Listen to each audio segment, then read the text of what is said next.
Be joined by General VP Malik, former Chief of the Army Staff. Good evening, General Malik. Great to have a voice like yours at a time like this, sir. So it's a pleasure for you to be with me.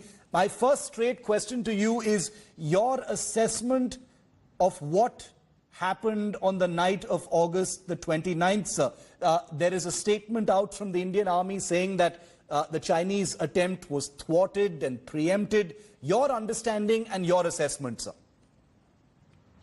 Good evening, Shiv. Good to be with you on this broadcast. Firstly, I think what you have said is absolutely clear, that the Chinese intentions are now quite clear. And you listed 10 hostile actions in the last 30 days. Now, what I have heard about the incident on 29th or 30th of this month is that there were about 100 to 120 PLA troops which tried to occupy a certain position, and our troops who were alert, they got to know about it in advance, and they thwarted their attempt to lodge themselves in this area. That is what I have heard. I don't know more details. But having said that about this incident, I think we should look at the whole picture of entire Ladakh, eastern Ladakh, I would say. What it is quite apparent to me is that the pressure tactics or the coercion, military coercion on India, it continues as you have described in those 10 hostile actions in the last 30 days. That is quite clear. The second thing is that the denial of infrastructure to India, it continues, whether it is in Daulat Beg Oldi sector or in Chushul sector, where incidents have now taken place. The third, I would say that salami slicing tactics quietly with 100 or 120 troops go and lodge themselves, that also continues to occupy more and more area. There is also a possibility that these actions are taking place to occupy more important tactical ground. And I won't rule out another possibility that having suffered the casualties in Galwan, as you said, much more than 20, yes, these people are quite sort of worked up and they want to take some revenge. I can't rule that out. So these are the activities one must look at them when one is giving an assessment. And what you said is absolutely right. The intentions are becoming more and more clear.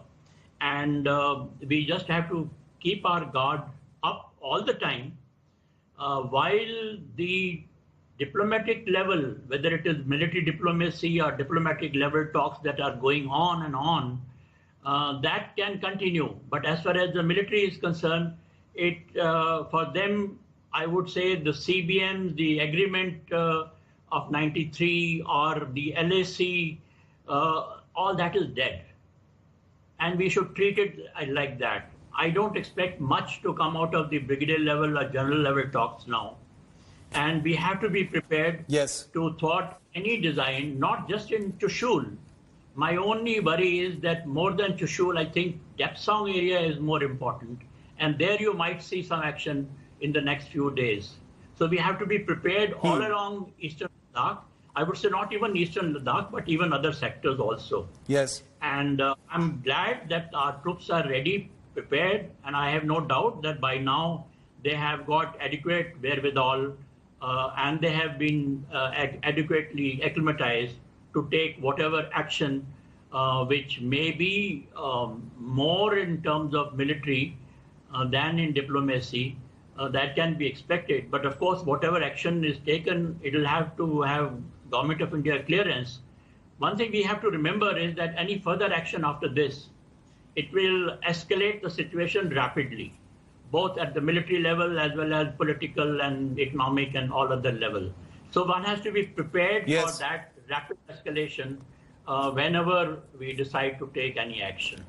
General Malik, what would you say are India's military options at this point of time? It appears that, so far everything has been defensive. It has been China's initiative, including what happened on Saturday night. Is there anything that India can do at this point of time as far as military options are concerned? Look, I don't want to go into details because these tend to be more operational. But one is, of course, to confront wherever these people are trying to make some lodgements. The other is to have a counteraction in terms of going behind them or doing the same thing that they are trying to do, whether it is in eastern Ladakh sector or it is elsewhere. So those options are always there. And what we have to remember is that hereafter, whatever action we take, there is likely to be likelihood of the use of artillery, even Air Force. I won't rule that out. And as I said, hereafter, whatever action is taken by us on the offensive side, are doing the same thing that these chaps are trying to do, there will be rapid escalation, and we must be prepared for that. What do you see happening next, sir? There are brigadier level talks that are happening right now. There has been talk that the lieutenant generals might engage once again. Do you think that this is going to happen over talks, or do you think, some kind of action is going to be necessary? Look, as we said, that if the intentions are clear, and those intentions are not at military level, they are at the political level also. So with those intentions, I don't expect much to come out of military level talks. And we have seen the results, so many talks, I think 4 or 5 times that the lieutenant generals have met with each other. And now, of course, the generals and the brigadiers are also meeting. But I don't expect much result coming out of it, frankly.